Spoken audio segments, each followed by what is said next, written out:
ambiente só. Amém. Glória a Deus. Amados, quero repartir com vocês uma palavra de Deus que tem falado muito comigo e fala muito. Essa palavra, na verdade, querido, esse assunto, esse tema, ele norteia todas as escrituras. Aliás, ele é a direção que nós temos que ter.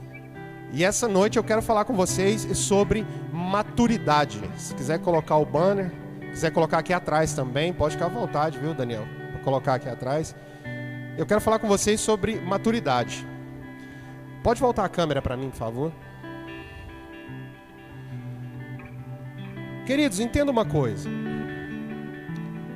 Há poucos dias atrás, poucos dias mesmo, no início do ano, final do ano passado, início do ano, nós tivemos uma grande movimentação no Brasil, aonde nós estávamos gritando e clamando por um grande avivamento. E nós vimos muitos movimentos de grande aglomeração de massa, aonde havia-se um grito de que havia chegado o avivamento. E eu disse isso um dia aqui na igreja e inclusive eu fui criticado por isso, porque eu sou apaixonado pela juventude, eu sou apaixonado pelos meninos, e eu sei que eles vão fazer grandes coisas, eu sei que esse avivamento vai passar por eles, mas eu disse na época para eles, eu disse, olha, esse não é o avivamento. Isso é uma empolgação de quem está com muita fome de Deus, mas isso ainda não é o avivamento. Essa reunião de aglomeração, de só cantar bem, de só pular muito, de estar junto ali em nome de Jesus, é bênção, mas não é o avivamento. Porque nós não temos maturidade espiritual para suportar um verdadeiro avivamento ainda. Porque avivamento passa por transformação de caráter. Todo o avivamento que aconteceu na história foi precedido por grandes transformações. Eu vi essa semana, ontem eu estava vendo um vídeo de um pastor, do pastor Anderson, e ele falando exatamente sobre isso. Nós não temos estrutura para suportar ainda um grande avivamento. Por quê? Porque ainda não temos maturidade. Porque os mesmos que estão cantando bem, que estão pulando muito, que estão se aglomerando muito, eles estão chegando para o Evangelho agora, mas eles ainda precisam passar por uma grande transformação na sua identidade, no seu caráter. Porque senão vão sair dali e praticar as mesmas coisas que vinham praticando e que na maioria das vezes têm corrompido a sociedade. São pessoas que, em nome de Deus, estão matando o esposo, como aconteceu com o caso da pastora Flor de Lis. São pessoas que, eu não estou falando aqui só da religião evangélica, tivemos casos também de um homem muito conhecido, espírita também, que abusou de muitas mulheres em nome de Deus. Tivemos agora também o caso de um padre que estava lavando dinheiro, desviou o dinheiro da igreja.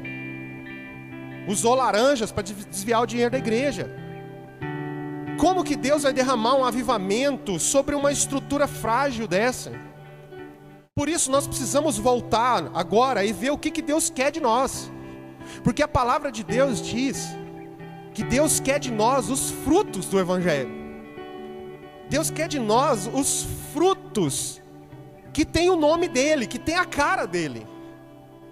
Então a palavra de Deus diz que toda árvore que é frutífera, ela é podada. E aí eu comecei a entender por que dessa pandemia, exatamente nesse momento onde a igreja estava pronta para dizer que estava vivendo um avivamento. E vem Deus e para tudo. Vem Deus e traz uma pandemia e paramos tudo. Não tem mais evento, não tem conferência, as igrejas estão podendo fazer culto de maneira muito limitada, as pessoas não estão mais vindo. E Deus parou, sabe por quê? Porque Ele sabe que nós somos frutíferos. Deus sabe que nós temos frutos para liberar. Então Deus fez o quê? Deus podou. E quem já viu uma árvore podada, sabe o que eu estou dizendo aqui. Uma árvore podada, ela não tem beleza. Uma árvore, ela é bonita quando ela é toda cheia de folhas. Mas quando você poda ela, ela fica literalmente pelada, ela fica feia.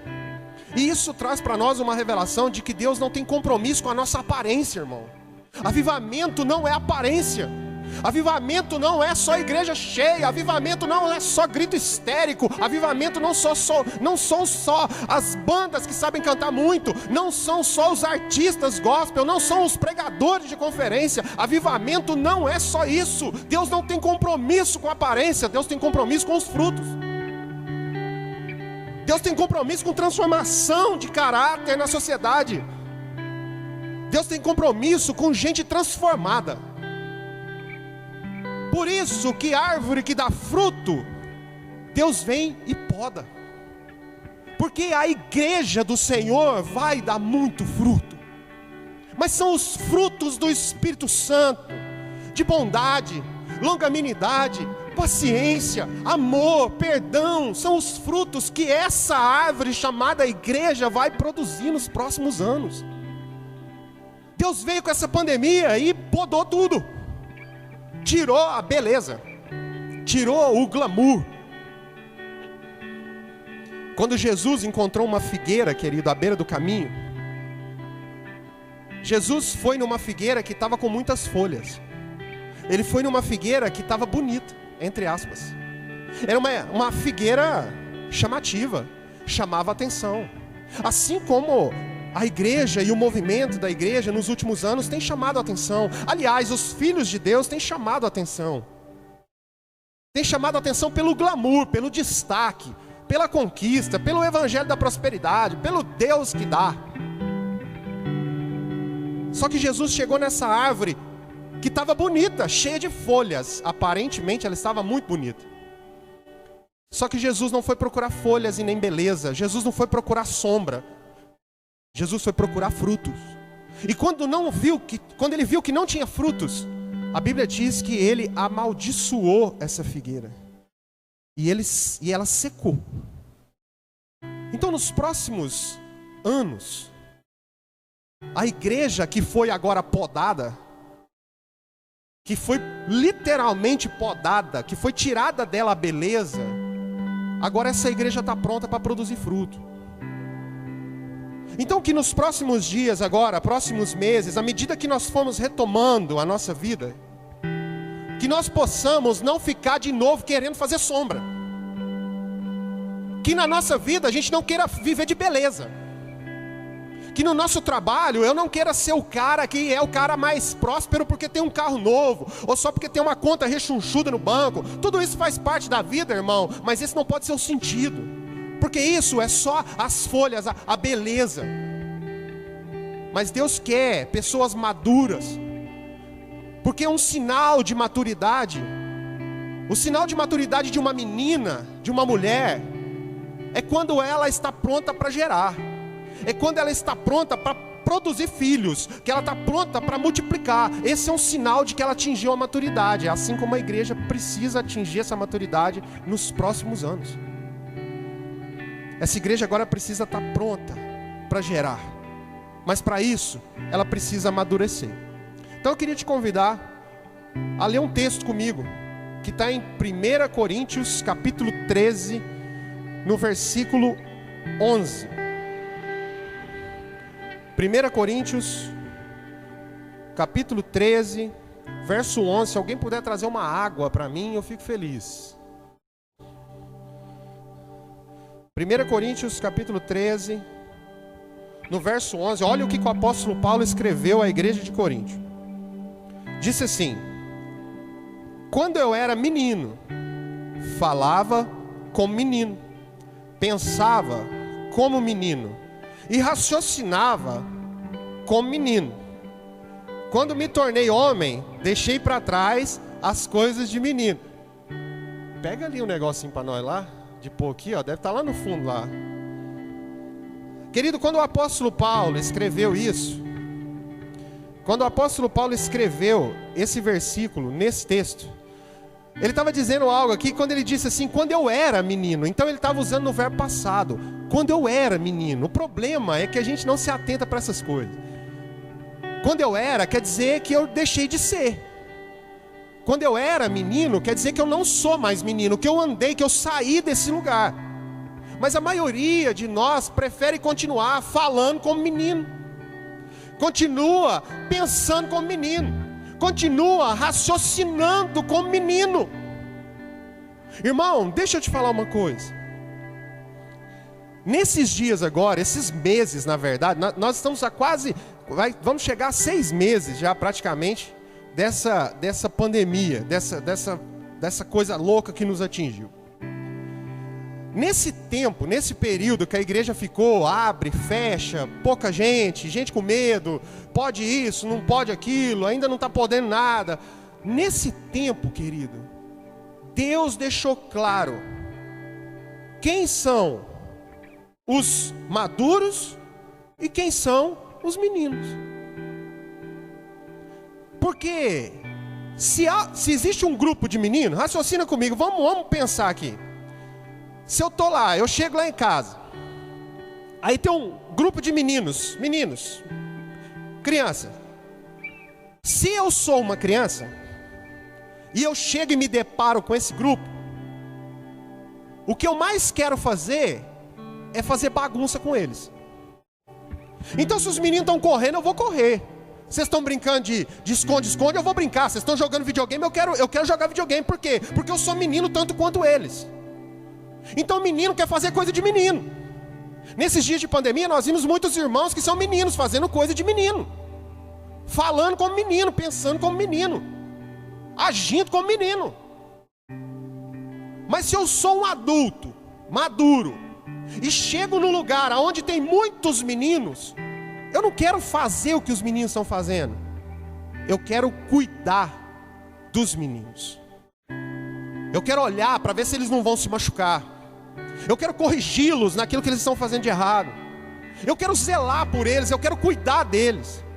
E Deus então nos chama essa noite aqui para essa maturidade. Irmão, em nome de Jesus, você que está me vendo aí, deixa de ser menino. Para de pensar como menino, de agir como menino. Porque maturidade não tem a ver com idade cronológica. Maturidade tem a ver com o conhecimento de Cristo Jesus e o conhecimento da sua obra na cruz. Tudo que Jesus tinha que fazer, Jesus já fez.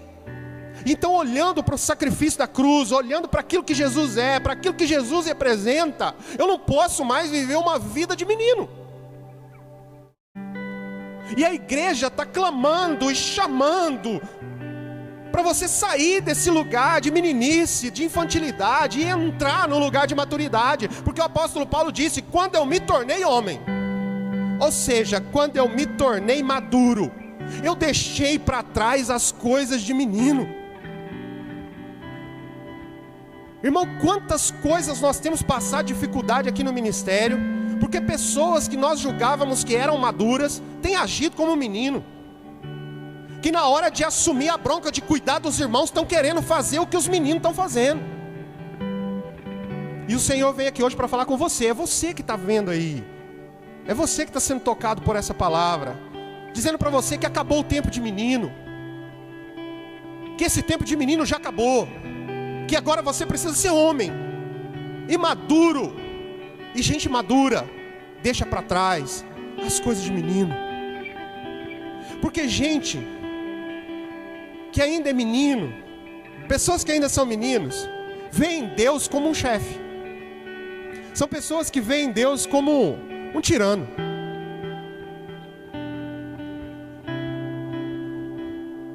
Wade, eu vou pedir para você mais um pouquinho, você baixar um pouquinho a guitarra e melhorar o meu microfone aqui, só um pouquinho, que eu não estou conseguindo me ouvir, eu acho que eu estou gritando demais. Amém. Uma igreja de gente que ainda não cresceu, pessoas que ainda são meninos, veem Deus como um chefe, e não veem Deus como pai.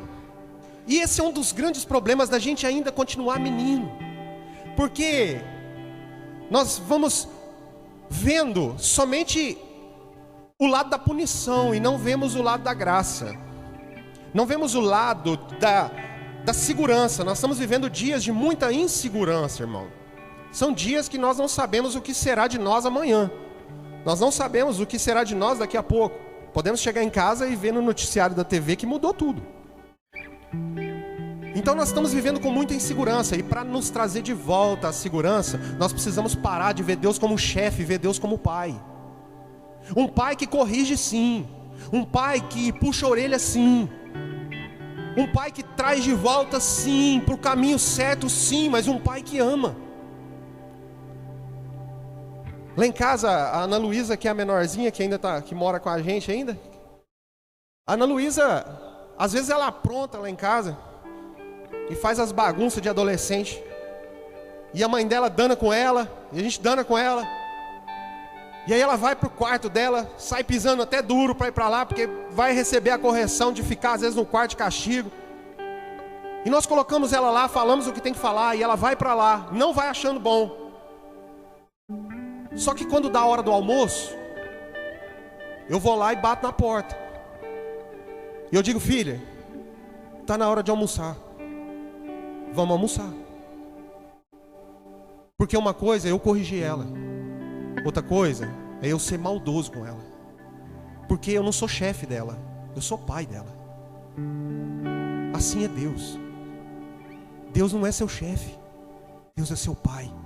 E às vezes Ele vai te botar de castigo no quarto, e às vezes Ele não vai te dar o que você quer. Aliás, às vezes Ele vai tirar o que você já tem, e Ele vai dizer: isso não é bom para você. Está errada a imagem lá, queridos, ó.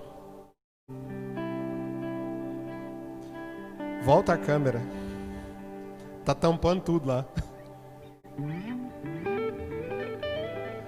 É isso aí, gente. Tecnologia é bom, mas às vezes é um custo. Jesus. Então, como eu estava dizendo para vocês, gente que ainda é menino está vendo Deus como chefe, mas gente que é maduro já vê Deus como um pai. Olha o que a Bíblia diz em Gálatas 4, versículo 4. Olha o que a Bíblia diz em Gálatas 4, a partir do versículo 4. Mas, quando chegou a plenitude do tempo, Deus enviou seu filho, nascido de mulher, nascido debaixo da lei, ou seja, ele nasceu igual a nós. Deus enviou Jesus debaixo da mesma condição que nós. E aí ele continua dizendo: a fim de redimir os que estavam sob a lei.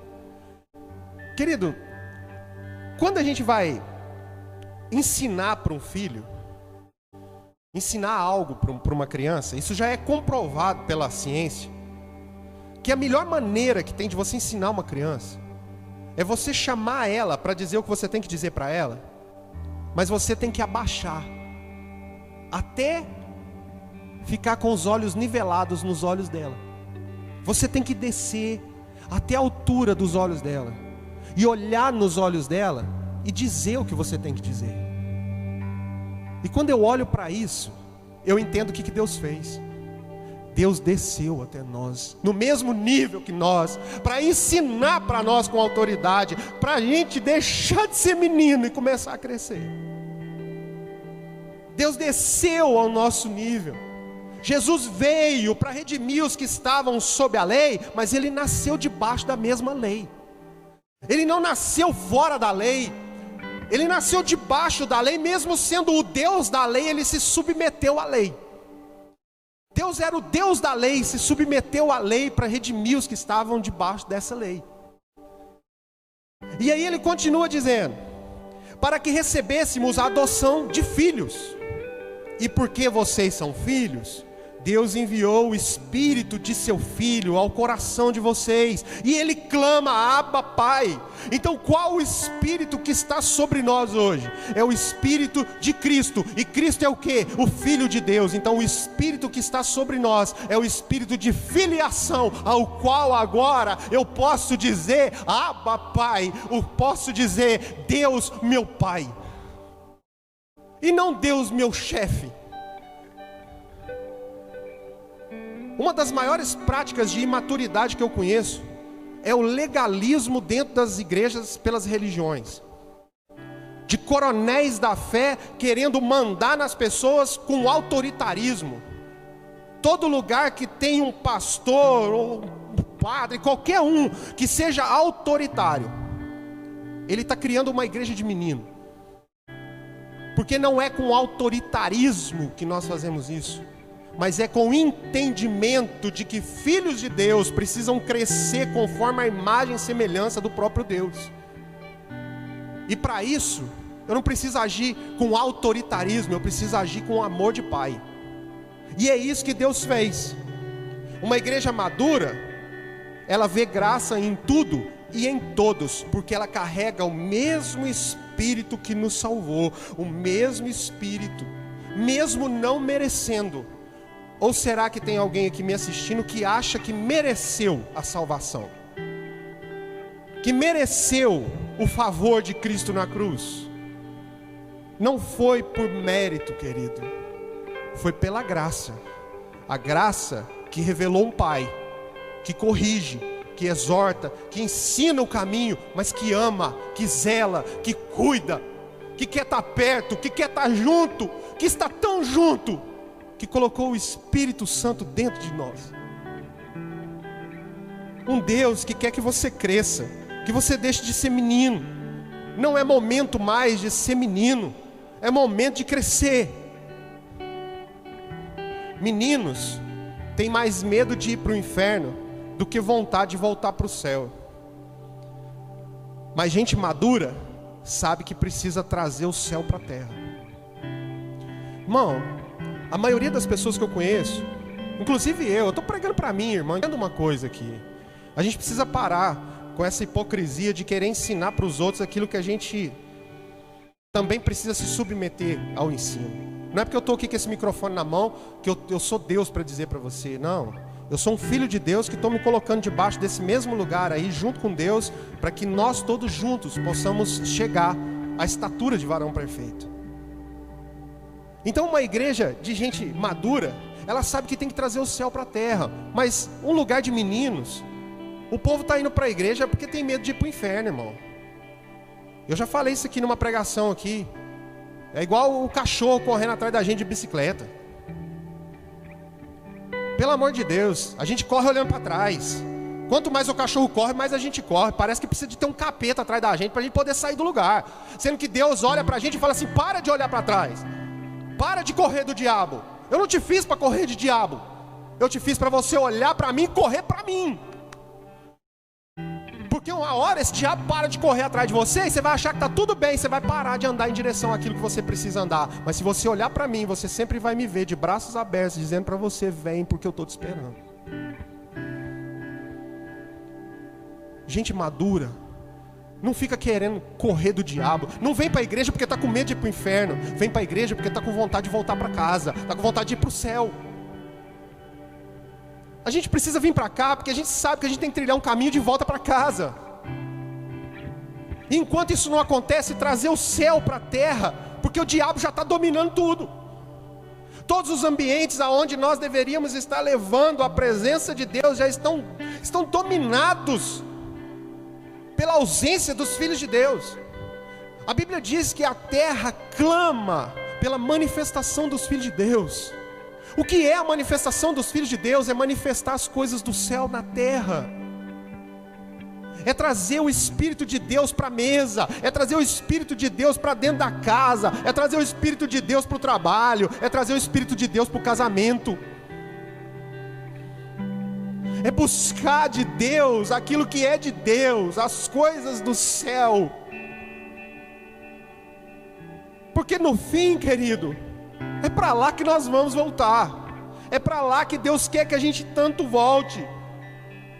Não tente achar que você pode merecer ir para o céu por você mesmo. Não é pelo que você fez ou pelo que você vai fazer. É pelo que Cristo já fez na cruz. E quando Ele fez isso na cruz, Cristo rasgou o véu. Cristo abriu a porta. Cristo apontou o caminho. Cristo direcionou de novo e disse: agora eu sou o caminho, a verdade e a vida. Você quer vir ao Pai? Vem por mim. Deixa de ser menino e ficar correndo do diabo com medo de ir para o inferno, sendo que eu coloquei diante de você a oportunidade de você voltar para o céu através de mim.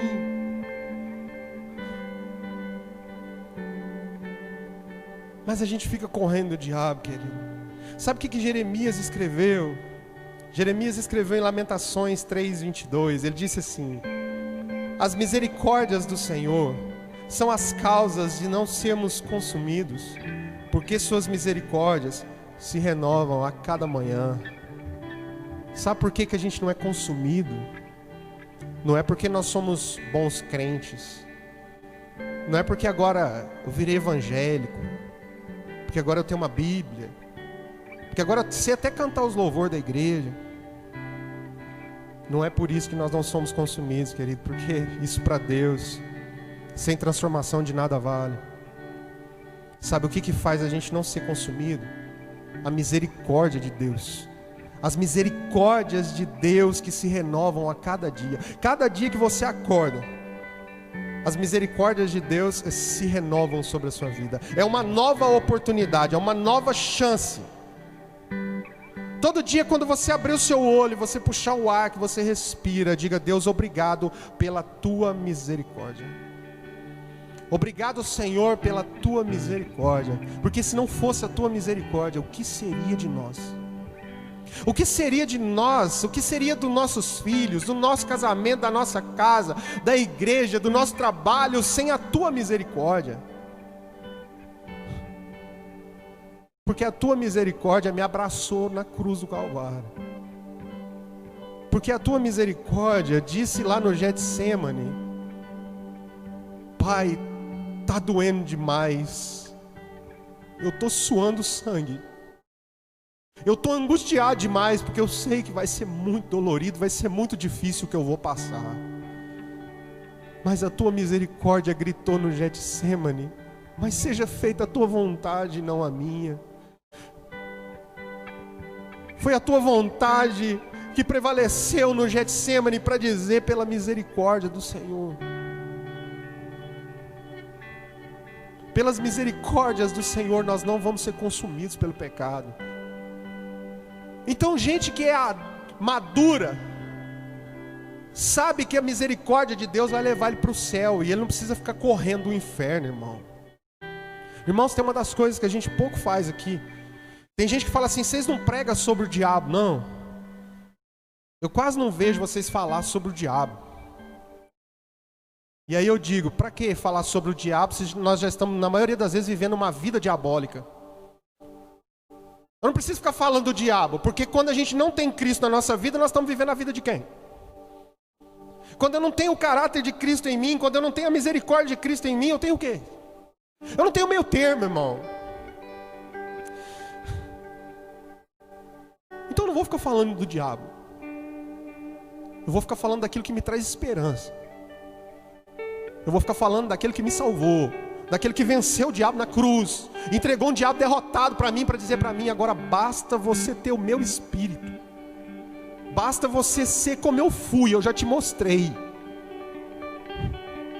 Você não precisa correr do diabo, você precisa vencer ele. Vence ele aonde? Na cruz. O diabo foi vencido na cruz do Calvário, irmão. Tem gente falando dessa pandemia o tempo todo, que é o diabo, irmão. O diabo é vencido na cruz, então nós vamos para a cruz. Nós vamos para o arrependimento. Você que está me ouvindo aqui agora, eu não sei porquê, o Espírito Santo está pedindo para mim te falar isso. Quantos anos na igreja, irmão? Quantos anos você está na presença de Deus e você nunca se arrependeu? Você só teve remorso até hoje. E Deus está dizendo: você quer ter vitória em mim? Então vença o diabo. Vença ele na cruz, no seu sacrifício, na sua entrega, na sua renúncia.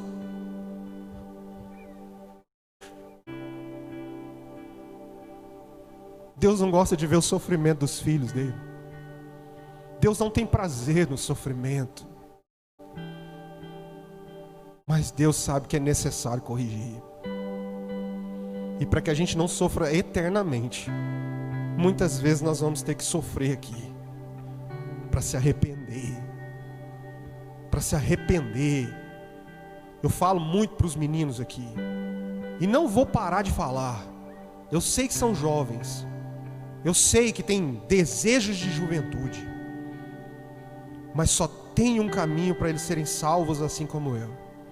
O dia que eles renunciarem tudo isso, para viver Cristo na terra. Aí os meninos vão deixar de ser menino e vão começar a ser gente madura. Porque gente madura é diferente dos meninos. Porque menino aprendeu pela religião que ele tem que separar 10% do que ele ganha para pagar o dízimo na igreja. Mas gente madura sabe que isso não está ligado ao valor, mas sim à responsabilidade como igreja. Irmão, menino religioso separa 10%. O filho maduro assume a responsabilidade da conta. Tem um exemplo que o pastor Paulo Júnior fala muito quando ele vai falar sobre essa questão de responsabilidade com dízimo e oferta. Eu acho fantástico.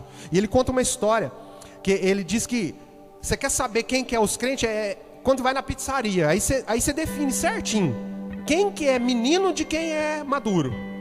Tem 3 tipos de pessoa, tipo de crente na pizzaria. Você identifica rapidinho.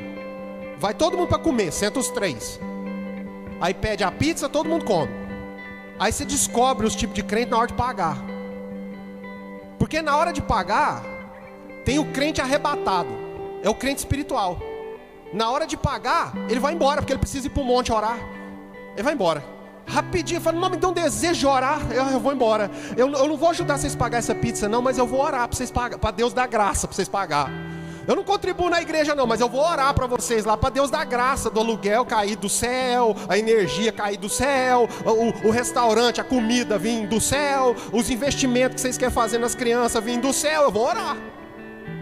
Eu vou orar, é o crente arrebatado. Aí tem o segundo tipo de crente, é o crente menino dizimista. Ele vai lá e fala, quanto deu a pizza?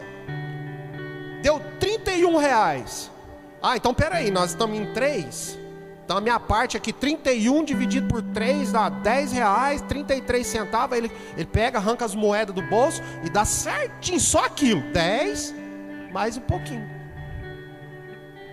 Mas aí sobra o filho de Deus maduro, que espera o arrebatado ir embora, espera o dizimista pagar só a partezinha que lhe cabe. E aí ele olha para o dono da pizzaria e fala assim, quanto que está faltando para fechar essa conta? Porque o que estiver faltando, eu vou pagar. Porque eu sou maduro o suficiente para saber que eu sou responsável por essa conta. Esse tempo de ser menino tem que acabar, irmão. Tem que acabar.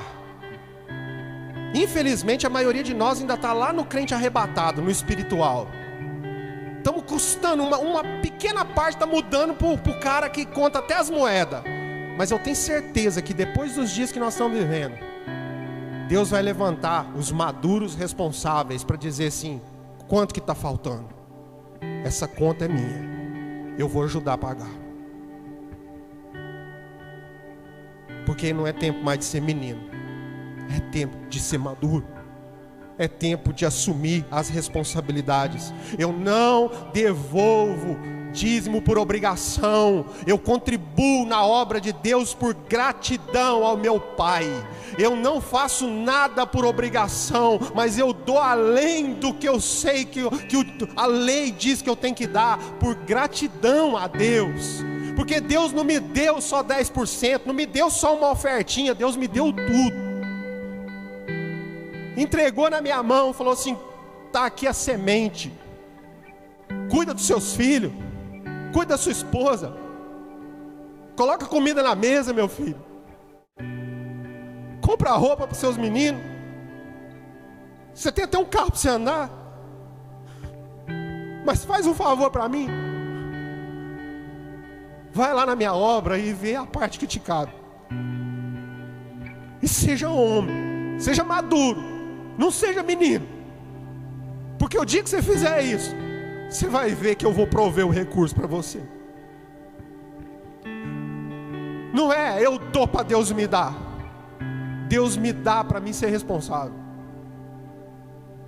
Tem que deixar de ser menino. Tem que deixar de ser menino. Ah, pastor, mas está cheio de escândalo. Porque é um monte de gente menino, criando uma igreja de menino, que só faz meninice.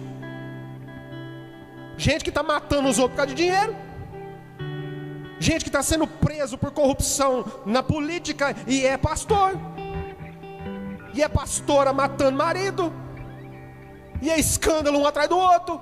E é pastor indo para a internet para bater na vida dos homossexuais. É só um escândalo atrás do outro. E vem falar que são maduros. Um bando de menino. E o Paulo está dizendo: quando eu era menino eu fazia coisa de menino, mas o dia que eu virei homem eu larguei as coisas de menino para trás. E isso é coisa de menino. Mas nós vamos amadurecer em nome de Jesus.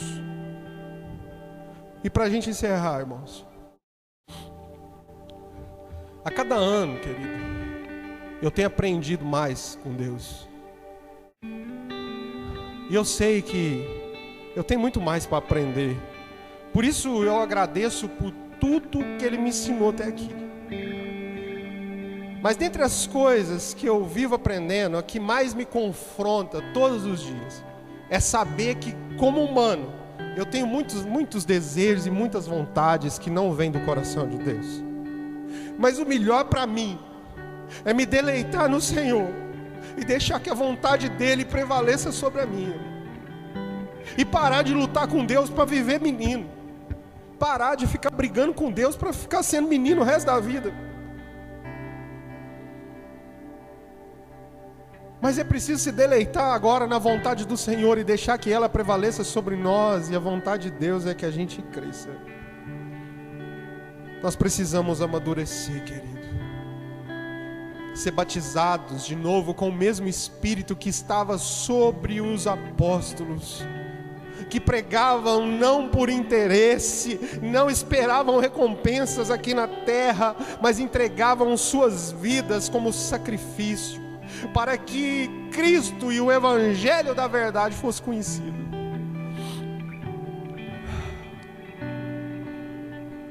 A pastora Jaqueline liberou uma palavra essa semana.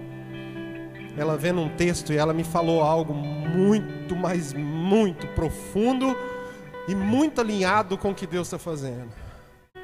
E ela disse assim, Lúcio, lembra da parábola que Jesus contou da figueira no meio da videira? E eu disse sim, nós já pregamos aqui várias vezes sobre isso. E ela falou, pois é, Lúcio, lá diz que essa figueira não estava produzindo fruto. Era uma figueira de menino, a figueira infantil, que recebia todos os cuidados, recebia mesma luz do sol, o mesmo adubo, estava plantada na mesma terra, recebia a mesma água, mas insistia em não produzir nada. Uma igreja de menino, uma figueira de menino. E o que o dono da vinha falou, Lúcio? Eu falei, ele disse que era para cortar fora. E ela falou, pois é. E o viticultor, que era Jesus, falou o quê? E eu disse para ela, ele pediu mais um ano. E ela falou assim, pois é, nós já estamos com 6 meses de pandemia. A previsão é que tenha uma vacina no final do ano. E a previsão, se tudo correr bem, que as coisas comecem a voltar ao normal de verdade mesmo, é em março do ano que vem. 1 ano depois. Isso atravessou minha alma, querido. Porque chegou a hora que Deus olhou para nós agora e Ele disse, olha, tá bom, já deu. Vocês são figueira. Vocês precisam produzir um fruto diferente aí na terra. Vocês recebem todo dia a mesma luz do sol que os ímpios recebem.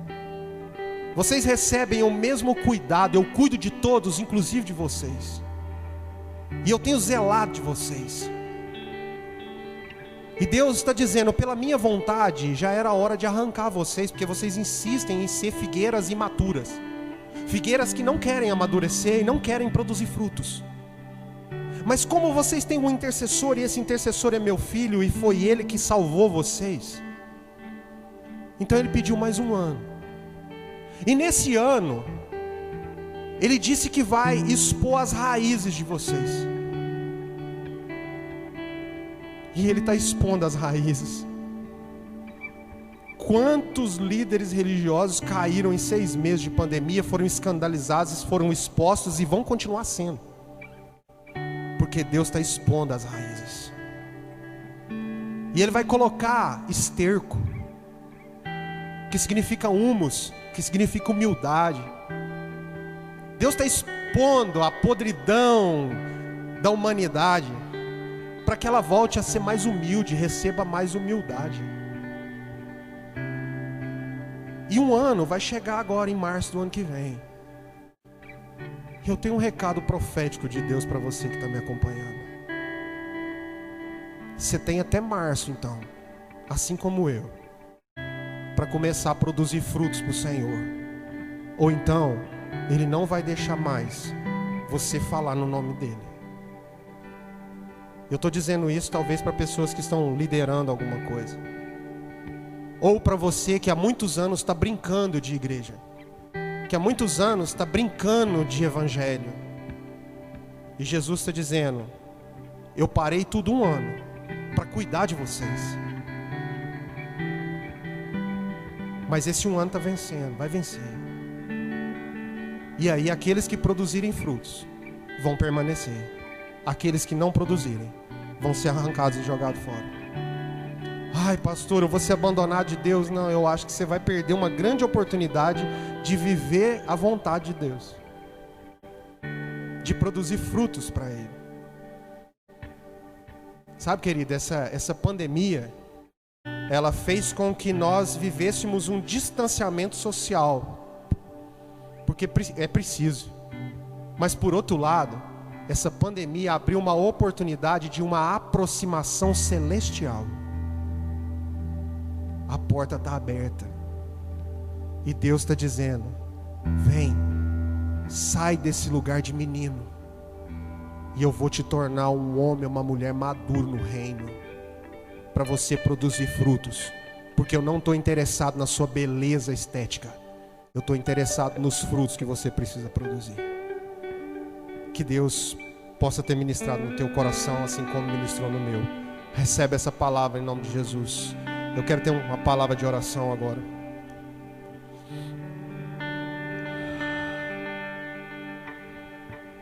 Senhor Deus e Pai, obrigado, Senhor. Obrigado, Deus, porque essa palavra primeiro foi para mim. Publicamente nós precisamos assumir as palavras que Deus corrige a gente. Eu sei que o Senhor tem falado isso comigo há muito tempo. Deixa de ser menino. Se torne um homem, Lúcio. Se torne um homem. O tempo de menino já passou. Eu cuidei de você como menino, agora eu preciso que você cuide das pessoas como homem. E eu faço dessas palavras, Deus, as palavras na vida dos meus irmãos. Chega de ser menino.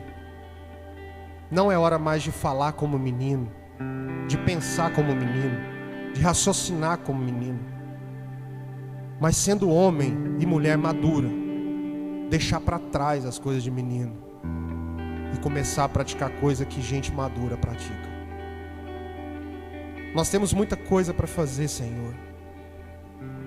Eu sei que os dias não são bons, os dias são maus, mas a lição é evidente. O Senhor nos parou 6 meses e provavelmente vai nos parar 1 ano, para a gente entender que chegou a hora de dar fruto. E fruto do teu evangelho não é show gospel. Fruto da tua igreja não é glamour de estrelas. Fruto do teu evangelho são os frutos do teu Espírito Santo. E eu declaro essa palavra sobre a vida de todos que estão ouvindo agora e que vão ouvir depois. Você é árvore frutífera. Você é árvore frutífera. Você é árvore frutífera. Por isso Deus te podou, por isso que está doendo, por isso que parece que a perca é grande, por isso que a aparência agora não é boa, por isso que você olha e fala: meu Deus, o que está acontecendo? Cadê aquela beleza? Não tem mais, os dias são tristes, são de angústias. E Deus olha lá de cima e fala: é, meu filho, agora você está pronto para produzir. Então produza a árvore frutífera. Amadureça, amadureça, gere, produza, entrega os frutos. Árvores frutíferas, maduras do Senhor. Receba essa palavra em nome de Jesus. E que o amor de Deus Pai, que se revelou na graça do Filho Jesus, para que hoje, na comunhão e no consolo do Espírito Santo, nós pudéssemos entender que o chamado de Deus para os próximos dias é: deixem de ser meninos e vivam a maturidade espiritual, porque eu preciso que vocês agora produzam frutos para os próximos anos. Vocês precisam produzir frutos para os próximos anos. Sejam maduros, sejam maduros, sejam maduros. Em nome de Cristo Jesus, querido. Quinta-feira nós estaremos aqui online, no culto, né, com a série Confiança. E domingo que vem, eu espero vocês aqui, com toda a segurança que nós estamos preparando para esse ambiente, para você poder adorar a Deus junto conosco, ouvir a palavra do Evangelho e sair daqui com essa semente de transformação para os próximos anos, em nome de Cristo Jesus. Deus abençoe a todos.